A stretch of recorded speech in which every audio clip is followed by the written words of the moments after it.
Olá, prezados amigos, muito boa noite a todos, amigos, pessoal da família, ex-alunos, companheiros de trabalho na seara espírita, companheiros de trabalho na seara profissional, enfim, sejam todos muito bem-vindos, muito boa noite a todos, que a paz de Jesus nos envolva plenamente. Bem, agradeço também essa oportunidade do trabalho e do encontro com vocês, a UNEM-LAR, União Espírita Nosso Lar, aqui de Jaboticabal. Pessoal, a última palestra que eu fiz pela UNEM-LAR foi a respeito do cérebro triuno, e eu tinha colocado um segmento a respeito da participação do cérebro triuno na expressão da mediunidade. Mas depois, durante a palestra, eu fui percebendo que o tempo que eu tinha restante não seria suficiente para abordar esse segmento e mais o segmento final. Então, eu pulei esse segmento da mediunidade, né? E fui para o segmento final. Mas depois, no dia seguinte, alguém me disse, olha, Vênia, mas teria sido muito interessante falar como o cérebro participa na expressão da mediunidade. E eu falei, de fato, esse assunto é muito importante, é muito bonito. Então, eu estou me redimindo, estou trazendo esse assunto, né, que eu fiquei em omissão na palestra passada, estou trazendo para vocês como ele merece, de uma maneira mais expandida, sendo tratado, portanto, de uma forma mais cuidadosa. Então, vamos ver hoje o cérebro triuno e o exercício da mediunidade. Apesar de ele constar muitas informações do livro O Cérebro Triuno, esse capítulo, exatamente como eu vou fazer a palestra hoje, consta desse outro livro meu, Espiritismo, e o capítulo 5 trata do assunto, Mediunidade e Cérebro Triuno, né? Capítulo 5, portanto, no livro Espiritismo, Razão como método, Mediunidade como laboratório e Moral como objetivo. Então, vamos lá. Bem, pessoal, vamos começar pelo conceito de médium. Então, nós lemos no livro dos médiuns, exatamente na segunda parte, capítulo 14, item 159. Todo aquele que sente a influência dos espíritos em qualquer grau de intensidade é médium. Então, olha, eu destaquei essa palavra, né? Todo aquele que sente a influência dos espíritos. Então, segundo esse conceito, na leitura da neurociência, nós podemos dizer que o fenômeno mediúnico é um fenômeno de senso-percepção, ou seja, vamos desdobrar essa palavra em duas fases. O indivíduo percebe a presença, a influência de um espírito, ele vai sentir alguma coisa. São duas etapas. Então, por exemplo, se ele perceber a influência de um espírito luminoso, de um espírito amigo, ele vai sentir alguma coisa tipo uma emoção, uma saudade, um bem-estar, uma sensação de felicidade. Ao contrário, se ele perceber a aproximação de um espírito necessitado, ele vai perceber isso e vai sentir, às vezes, uma coisa mais assim, de tristeza, de angústia. Então, o que o indivíduo vai sentir revela aquilo que ele vai perceber através dessa sua sensibilidade. Então, o fenômeno seria de senso-percepção. Mas, a Hermínio Miranda, no seu livro Diversidade dos Carismas, são 2 volumes. No volume 1, no capítulo 12, ele faz um comentário precioso. Ele diz assim, fenômeno mediúnico, de fato, na plenitude de sua conotação semântica, portanto, do seu significado etimológico, é o de efeito intelectual, no qual o sensitivo funciona realmente como canal de comunicação entre encarnados e desencarnados. É o caso, né, pessoal, da psicofonia, da psicografia e até da pintura mediúnica, que nós poderíamos chamar de psicopictografia, não é? Bem, então, nesse caso, em que o indivíduo ele vai sentir, ele vai perceber a influência espiritual, vai sentir alguma coisa, mas vai colocar o que ele está sentindo em comportamento, então nós podemos dizer que o fenômeno mediúnico, neste caso, além de ser um fenômeno de senso-percepção, ele é também um fenômeno motor. Então o indivíduo percebe, sente e executa uma ação, através da psicofonia, falando alguma coisa, as ideias que o espírito está transmitindo, ou escrevendo também as ideias que o espírito está transmitindo. Então, a gente vai ver que num ou no outro caso nós vamos entrar com uma abordagem diferente. Continuando.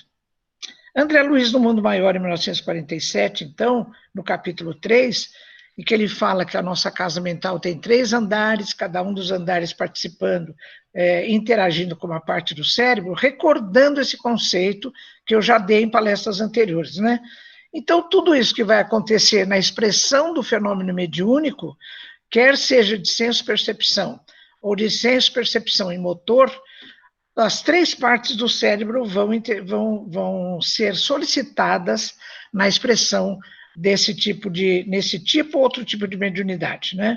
Então, lembrando, o cérebro inicial diz respeito ao nosso passado, o presente da casa mental ao córtex motor e a outras áreas corticais, e, finalmente, o futuro, que está no 3º andar da casa mental, interage com o lobo frontal, né? Isso a gente já viu, vocês já viram. Então, vamos só recordar, porque quando eu citar alguns tipos de mediunidade, falar no tálamo, falar na pineal, a gente precisa lembrar dessas estruturas, né? Então, vamos lá. O que Calderaro considera como cérebro inicial? Eu coloquei uma figura aqui, que é a vista medial do hemisfério do cérebro, hemisfério direito. Então, os 2 hemisférios, a gente fez um corte bem no meio, bem central, e você está vendo a imagem de dentro, a imagem chamada medial, do chamado antímero direito, do hemisfério direito, né? Bem, além do que está aqui, do que eu estou mostrando para vocês, tem umas outras estruturas que estão lá para dentro do hemisfério, que esse slide não mostra. Mas o que faz parte do cérebro inicial e que nós vamos citar mais lá para frente? Olha, o tálamo, a região talâmica. Quando a gente fala tálamo, na realidade nós estamos nos referindo ao diencéfalo. A gente pode chamar essa região toda central aqui, olha, de região talâmica ou diencefálica, ou diencéfalo. Compreende várias regiões. Então, essa região bem central, mais gordinha aqui, corresponde ao chamado tálamo propriamente dito. Abaixo do tálamo, nós temos o hipotálamo.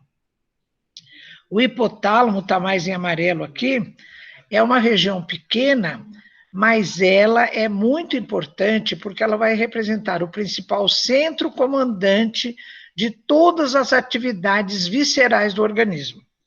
Acima dessa região talâmica, nós temos uma região aqui chamada epitalâmica, da qual faz parte nada mais, nada menos do que a glândula pineal. Ela tem uma importância muito grande na expressão do fenômeno mediúnico, né? E também aqui, eu estou esquecendo de dizer, relacionado ao hipotálamo, nós temos uma glândula muito importante, que é a hipófise, que na literatura antiga era chamada de pituitária. Ela, digamos assim, é a glândula mestra, ela que faz a ordenação do trabalho das outras glândulas do organismo, como é o caso da adrenal, como é o caso das gônadas, né? Então, nós vamos ver. Então, lembrando algumas estruturas que participam do cérebro inicial. Temos ainda aqui o tronco encefálico, que é essa região aqui sobremontada pelo cerebelo. Continuando, o que Calderaro agora vai chamar de região intermediária. Então, na minha leitura, Calderaro está, ele indica com mais evidência o córtex motor, porque é aquela parte de execução da etapa da mediunidade, né?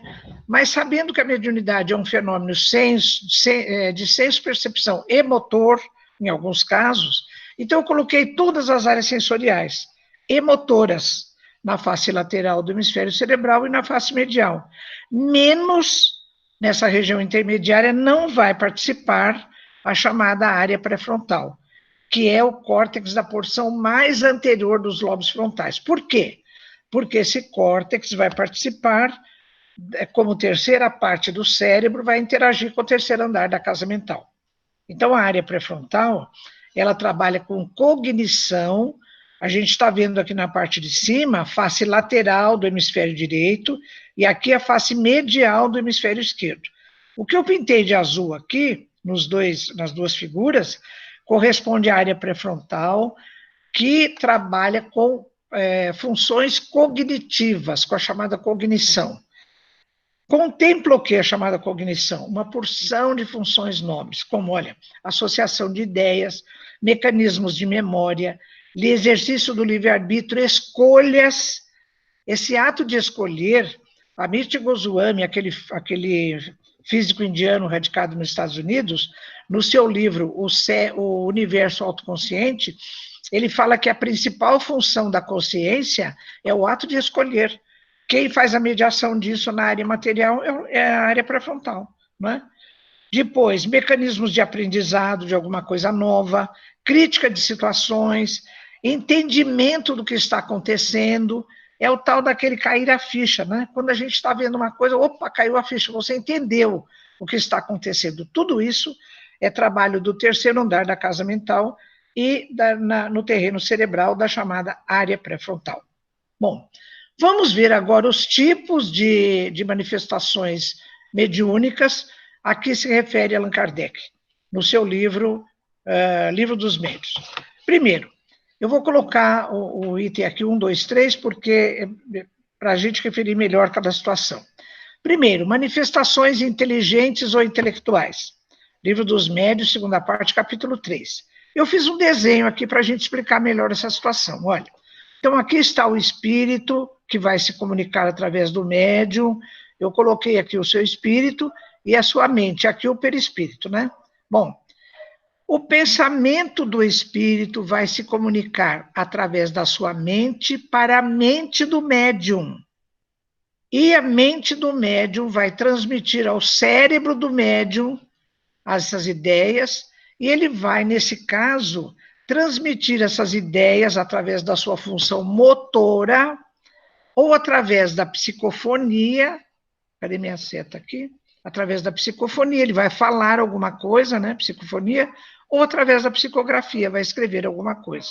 Então, eu já vou adiantando para vocês aqui que nas manifestações inteligentes ou intelectuais, o fenômeno acontece de mente do espírito comunicante para a mente do médium. Tanto que, nesse Livro dos Médiuns, no capítulo 3 da segunda parte, nós lemos o fluido do espírito comunicante, eu pus aqui nessa cor meio rosa, olha, se combina, entre aspas, com o fluido do perispírito do médium, criando-se assim a atmosfera, também entre aspas, apropriada para que o pensamento do espírito alcance a mente do médium e, consequentemente, o cérebro do médium, né? Então, vamos lá. Esse é um tipo de manifestação. Nessas manifestações inteligentes ou intelectuais ainda, no Livro dos Médiuns, nesse capítulo, no capítulo 16, item 189, nós lemos algumas coisas que são elucidativas. Os efeitos inteligentes são os que o espírito produz, servindo-se dos elementos existentes no cérebro do médium. Eu tenho uma história para contar para vocês. Numa palestra do Divaldo Pereira Franco, que ontem ele completou 93 anos, né, os nossos parabéns a ele, a tarefa que ele desempenha. Ele contou nessa palestra que um dia ele foi acompanhar o sepultamento de um amigo. Quando ele ia saindo do cemitério, veio um espírito na mesma ala se encontrar com ele. Você imagina a cena. E esse espírito chegou e disse: Divaldo, boa tarde, olha, eu quero falar com você. Eu, aqui, quando encarnado, eu era o doutor fulano de tal, e eu fui incumbido de realizar uma tarefa com você. Então, Divaldo, você, por favor, vamos combinar, toda terça-feira, às 10 horas da noite, você se recolhe no seu quarto, eu vou lhe dar umas aulas de neuroanatomia, de neurofisiologia, porque a partir de agora, alguns espíritos querem se comunicar com você e vão precisar do conteúdo que você tenha no seu cérebro a respeito disso. Então, combinaram. Aí o Divaldo começou a primeira aula, a segunda aula, a terceira aula, ele falou: não, eu vou falar com ele porque eu não estou entendendo nada e não estou me lembrando de nada.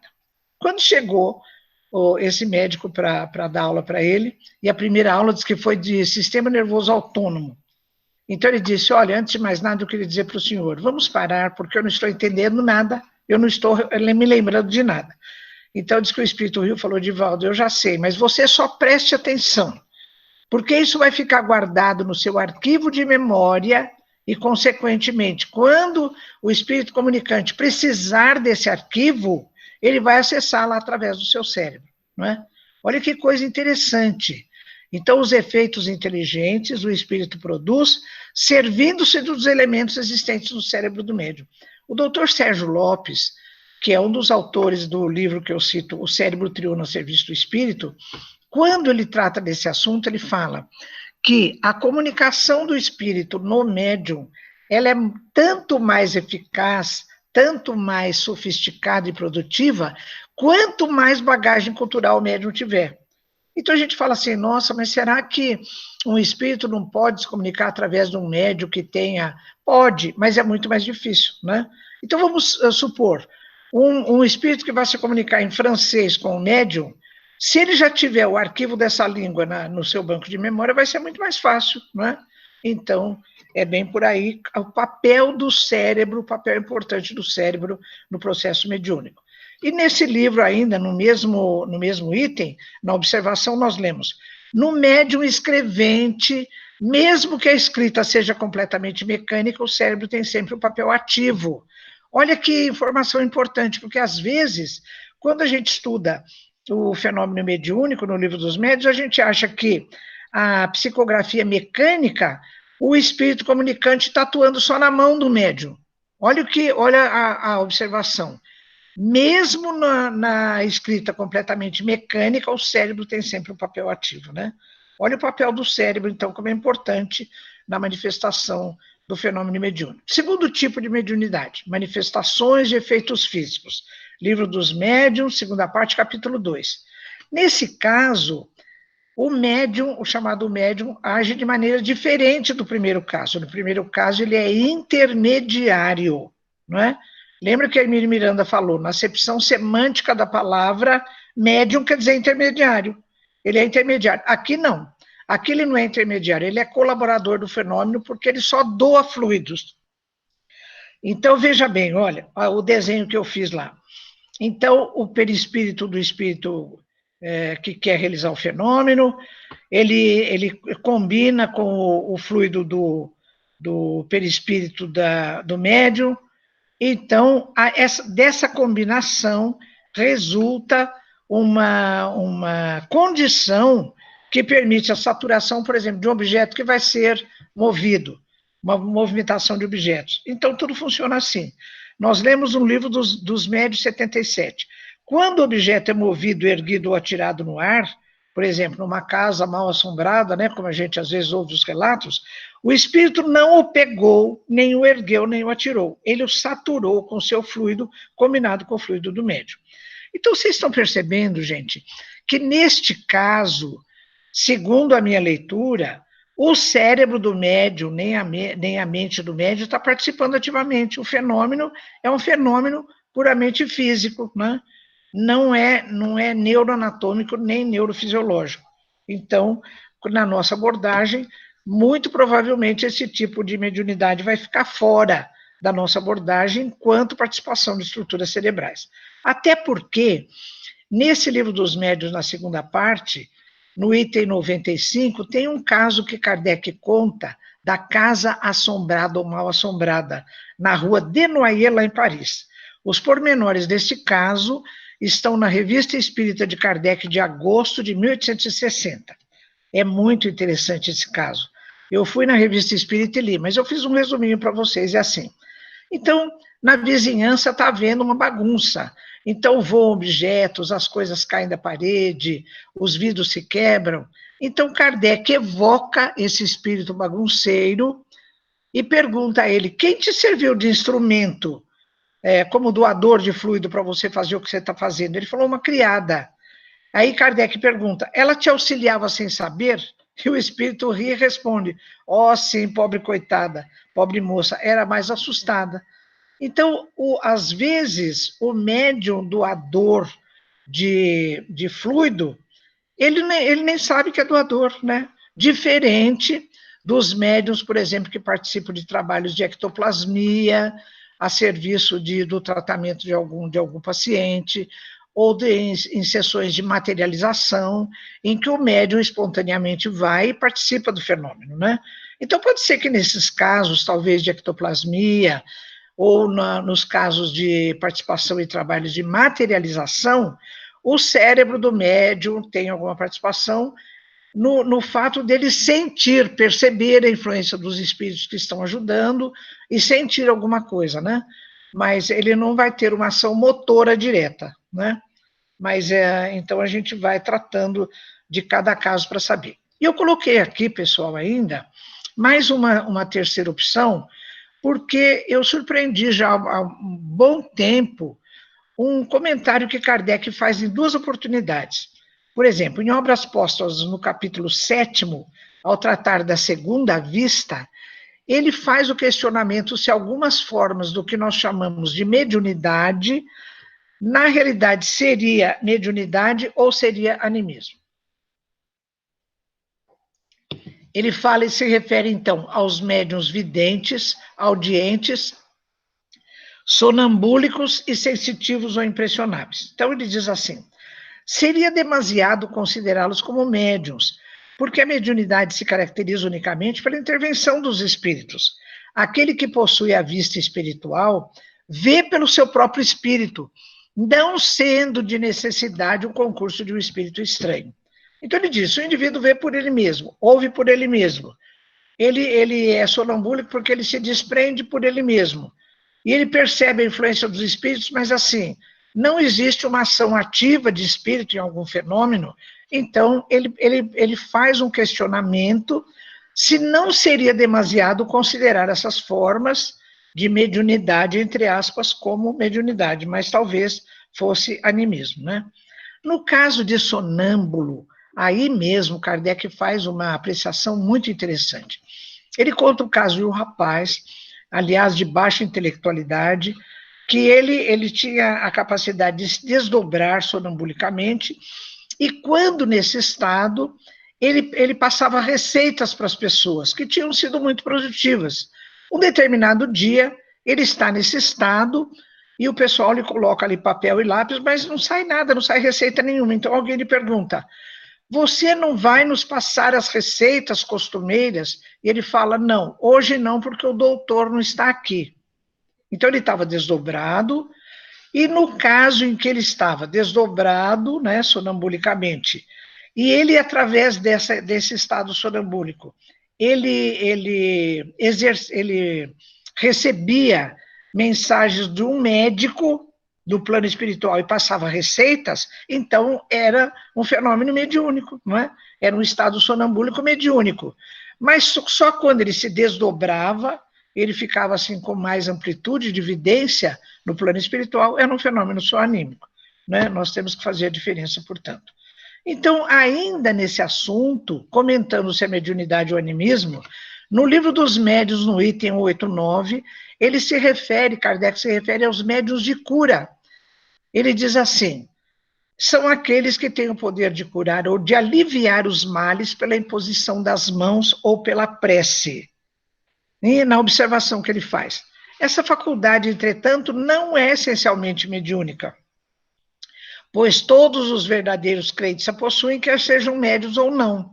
Frequentemente, não é mais do que a exaltação da potência magnética, fortalecida em caso de necessidade pelo concurso dos espíritos bons.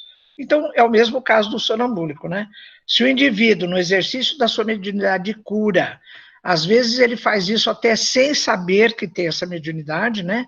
Ao dar o passe num paciente, abraçar uma pessoa, acarinhar alguém.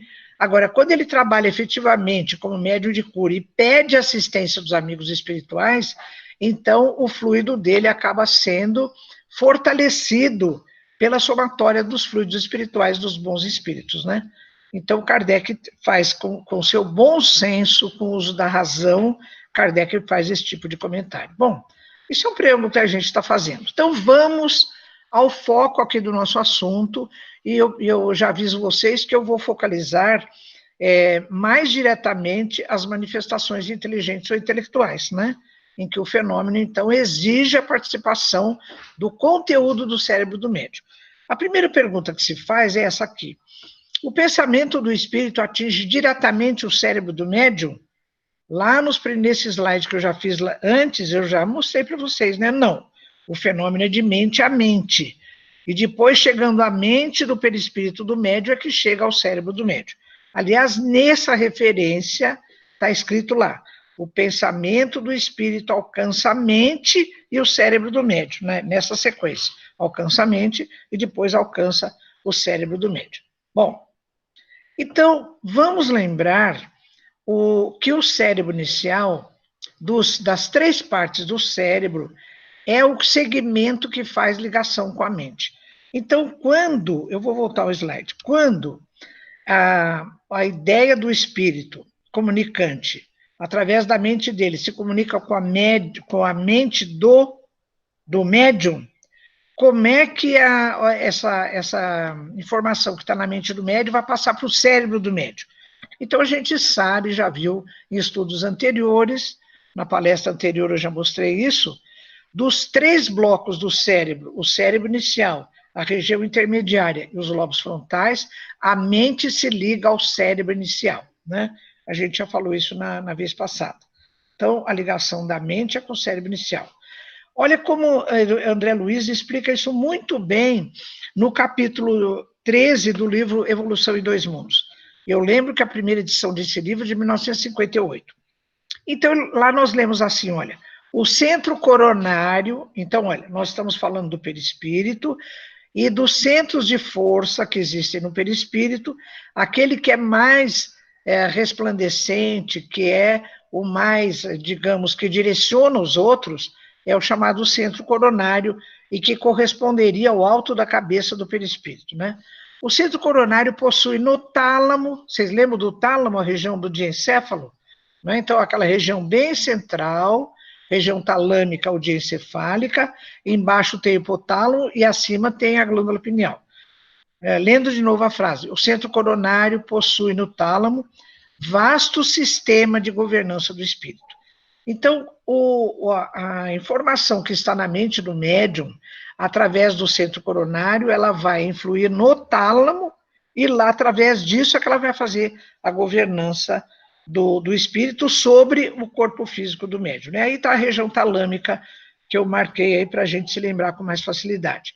Continuando ainda, André Luiz, nesse mesmo capítulo, em Evolução em 2 Mundos, ele continua.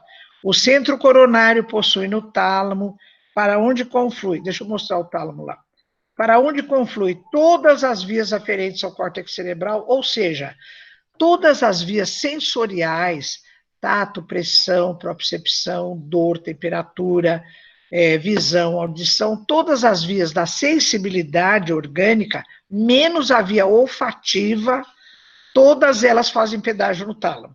Então, vamos reler a frase. O centro coronário possui no tálamo, para onde conflui todas as vias aferentes do córtex cerebral, à exceção do olfato, vasto sistema de governança do espírito. Então, o tálamo, eu falo para os meus alunos lá na USP, o tálamo, se a gente considerar o sistema nervoso central como uma grande empresa, o tálamo é a secretária-geral, bilíngue, tudo que chega ali, ela que tem que ver e ela redistribui. Algumas coisas ela joga fora, fala, não, isso aqui o chefe não vai querer ver. Aí ela põe para lá, põe para cá. Então, o que chega ao córtex cerebral necessariamente tem que passar pelo tálamo. Olha a importância dessa região talâmica, né? Bom, ainda André Luiz, agora no capítulo 9, ele vai nesse mesmo livro, Evolução em 2 Mundos, olha o que ele vai dizer lá. No diencéfalo, portanto, a região talâmica, o centro coronário entrosa-se com o centro cerebral, que é outro centro de força agora relacionado à região frontal. Tem a ver com processos intelectivos, com cognição. Lembra que a gente falou lá da cognição? Associação de ideias, mecanismo de memória, livre-arbítrio, etc. O centro coronário entrosa-se com o centro cerebral, a exprimir-se no córtex e em todos os mecanismos do mundo cerebral. E dessa junção de forças, o espírito encontra no cérebro o gabinete de comando das energias que o serve como aparelho de expressão dos seus sentimentos e pensamentos. Bem, Então, nós já sabemos que a grande estrutura do cérebro, que vai receber primeiro as ideias do espírito comunicante, através de todo esse mecanismo, é a região talâmica, né? É o diencéfalo lá. Bom, então, continuando, gente, que outra parte faz parte desse cérebro inicial? A glândula pineal, não é? A glândula pineal tem uma importância muito grande no fenômeno mediúnico. Olha o que André Luiz diz em Missionários da Luz, no capítulo 2. Então, ele diz assim: a glândula pineal é a glândula da vida mental, poderosa usina ligada à mente através de princípios eletromagnéticos. Eu gostaria muito que vocês retivessem essa informação, porque daqui a pouco eu vou mostrar um esquema que eu fiz, mostrando do centro coronário, quais são as ligações com as partes do cérebro, e no tocante à pineal, nós vamos ter um fluxo orgânico e um fluxo vibratório, através desses princípios eletromagnéticos, né?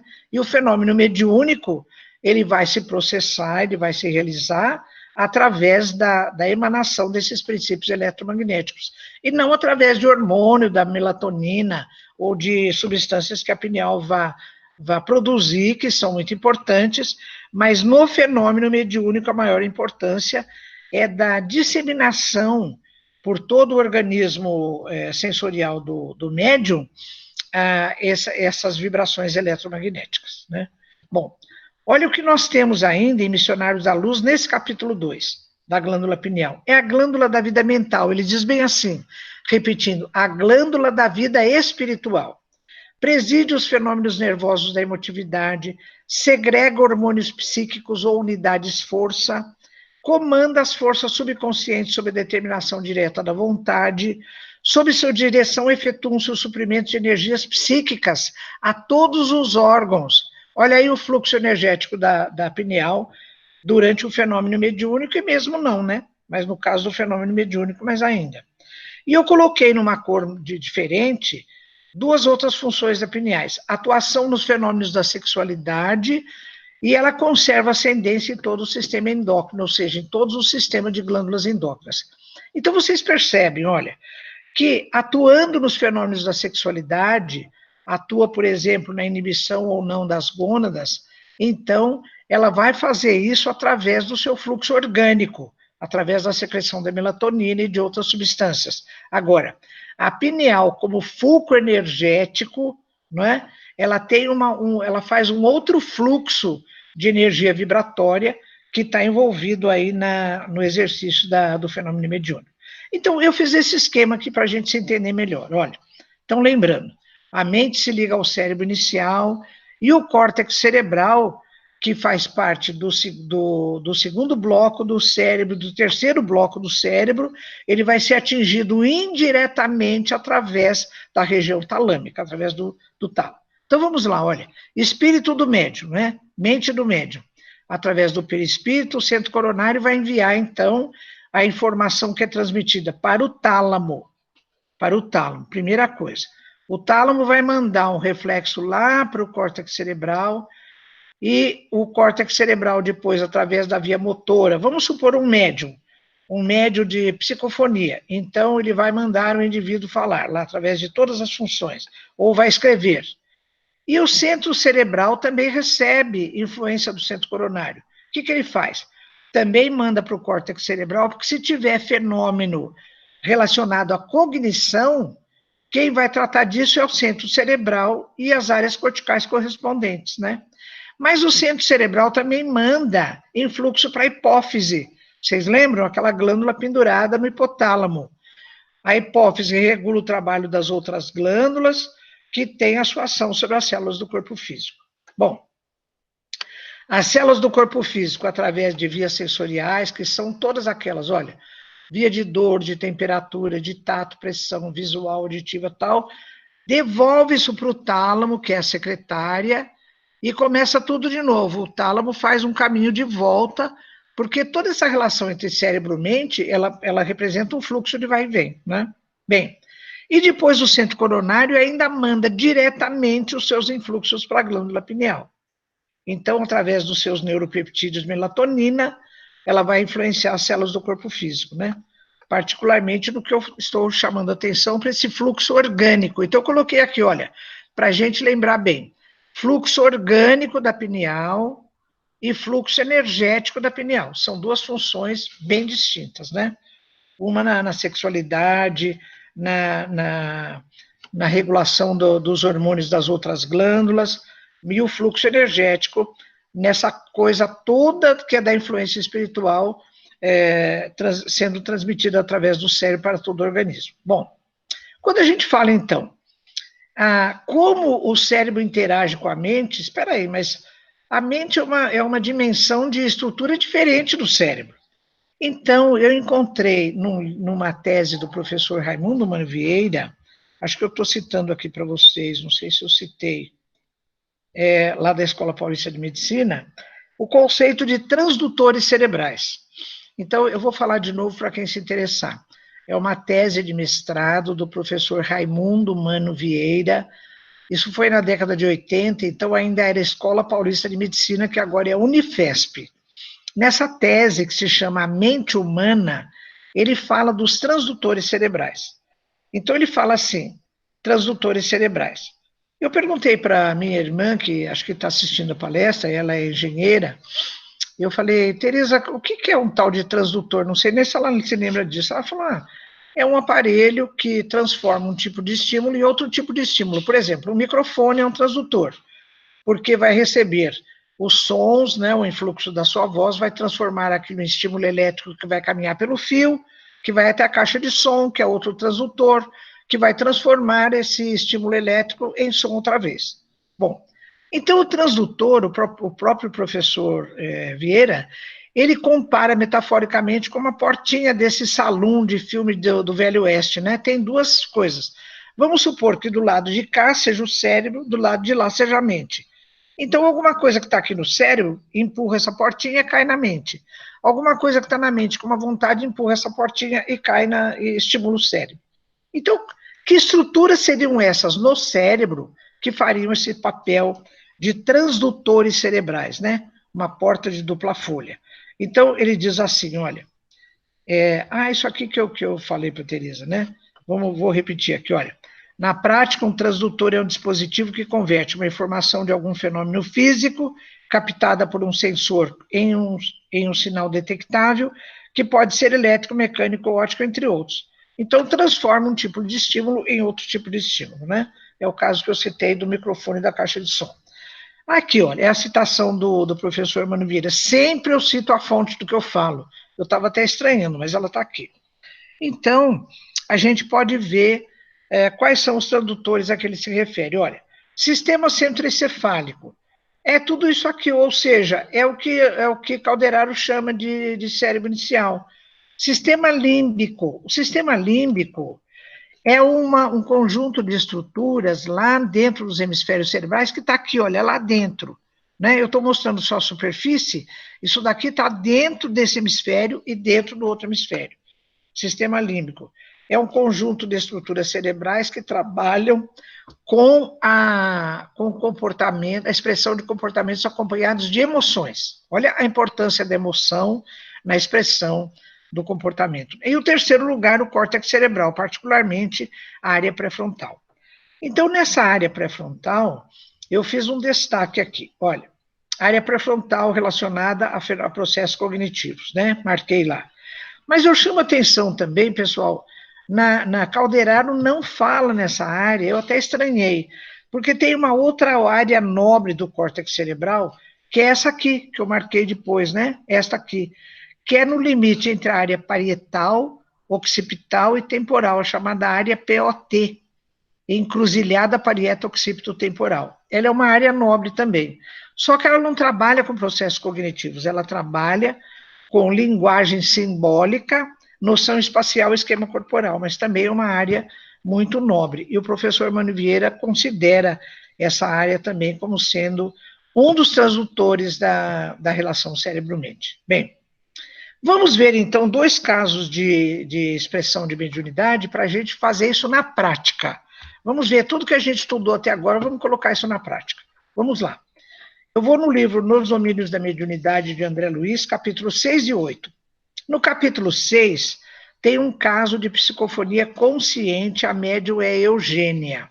Bem, e depois, no capítulo 8, tem a Celina, um caso de psicofonia sonambúlica, ou inconsciente. Psicofonia consciente. Então, a Eugênia está quietinha lá, então ela está se concentrando, o espírito sofredor aproxima-se, o mentor aplica forças magnéticas sobre o córtex cerebral de Eugênia. Promove-se uma enxertia psíquica, leves fios brilhantes ligam a fronte de Eugênia ao espírito comunicante. Ora, a região da fronte, pessoal, a região da testa. Aqui dentro, o cérebro, que parte do cérebro que é? A área pré-frontal, não é? Que é relacionada a funções cognitivas. Então, através disso, Eugênia estará informada dos pensamentos do espírito e de todas as palavras que pretenda dizer, e pode, com isso, fazer a sua censura. Então, o médium, quando, através da influência dos bons espíritos, ele tem essa área pré-frontal ligada psiquicamente, através da enxertia psíquica, ao espírito comunicante, ele sabe o que o espírito vai dizer. Se o espírito quiser falar alguma palavra de baixo calão, ela censura. Se o espírito quiser gritar, ela censura. Então, o médium tem condições de fazer a censura de tudo que o espírito queira dizer ou da maneira como queira se expressar. O espírito comunicante utiliza os órgãos vocais de Eugênia, é aquela parte motora do fenômeno mediúnico, lembram? É a área de Broca, que é uma área cerebral, área motora, nervos e os próprios músculos do aparelho fonador, né? Porque ele é uma médium de psicofonia. Continuando o caso de Eugênia. O espírito se apropria do aparelho sensorial de Eugênia. Que aparelho sensorial? É o segundo bloco do cérebro, que tem as áreas sensoriais, por exemplo, a área sonestésica, que recebe estímulos de dor, de temperatura, de tato, pressão, área visual, área auditiva, né? Através disso, o espírito consegue ver, ouvir e raciocinar por intermédio das energias da Eugênia. Eugênia sente, olha o fenômeno de senso-percepção, as aflições do espírito, suas dores, seu sofrimento e mal-estar. Já que ela percebeu tudo isso através do seu aparelho sensorial, ela sente, né? É uma outra etapa do processo mediúnico. Então, o sentir dela já está na mente, já está no terreno, naquela interação cérebro-mente, né? Porque isso faz parte da intimidade, da pessoalidade de cada indivíduo. Cada um sente o estímulo de uma forma diferente, né? Mas Eugênia comanda firme a própria vontade, também é uma função cognitiva, retornando ao corpo se necessário. Aulus, que é o mentor, o meu genro é xará do Aulus, né? Aliás, o nome dele, ele é de família espírita, vem desse mentor aí do livro Nos Domínios da Mediunidade, né, Aulus?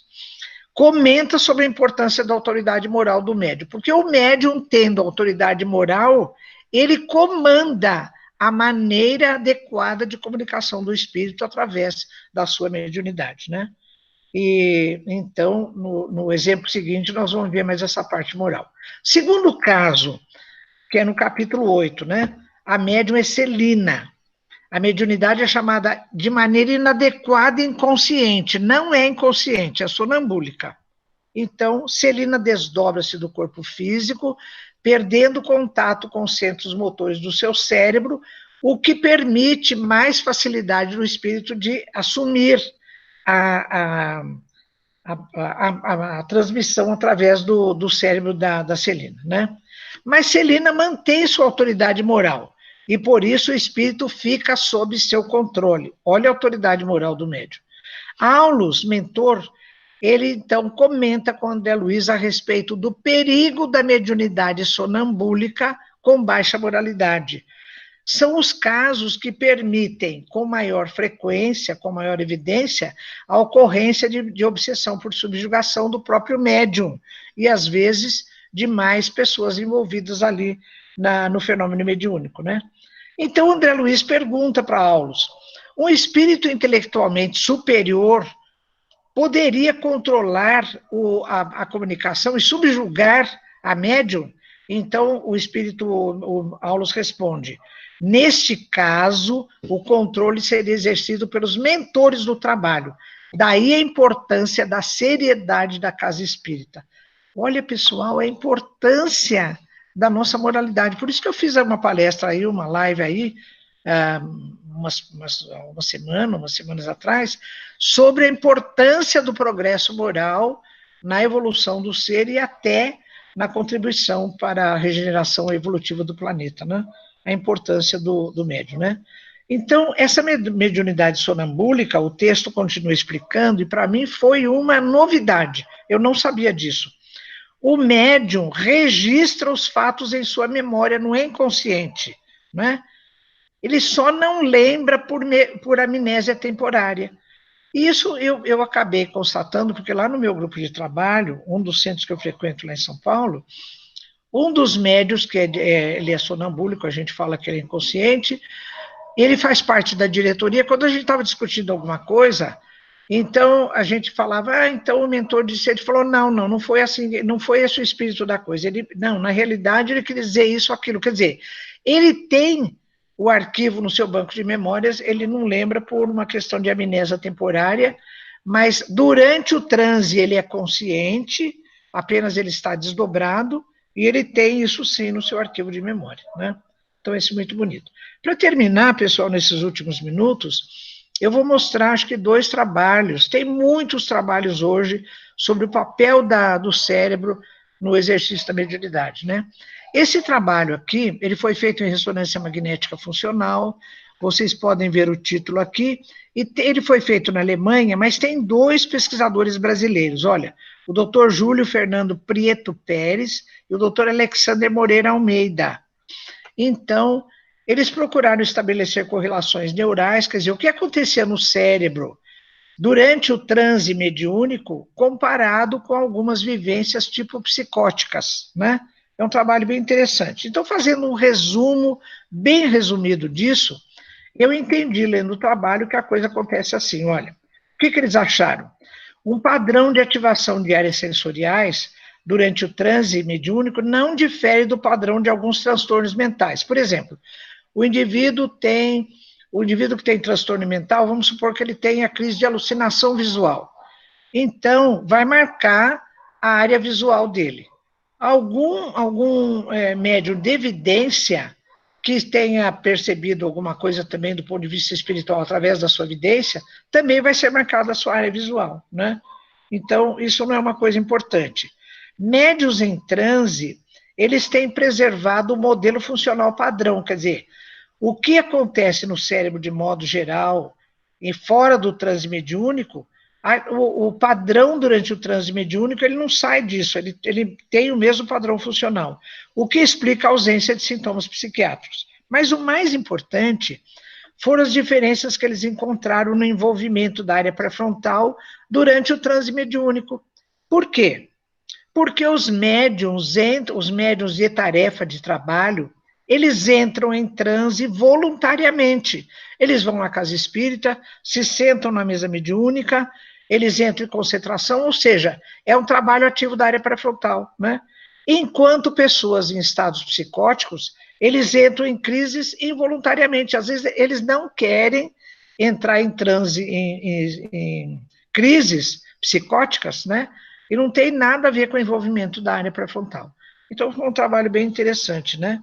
Mostrando que no transe mediúnico, o indivíduo de tarefa, o médio de tarefa, sempre é marcada a área pré-frontal, né?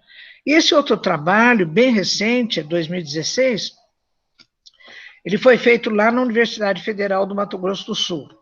O doutor Marco Bastos, ele fez o mestrado e doutorado.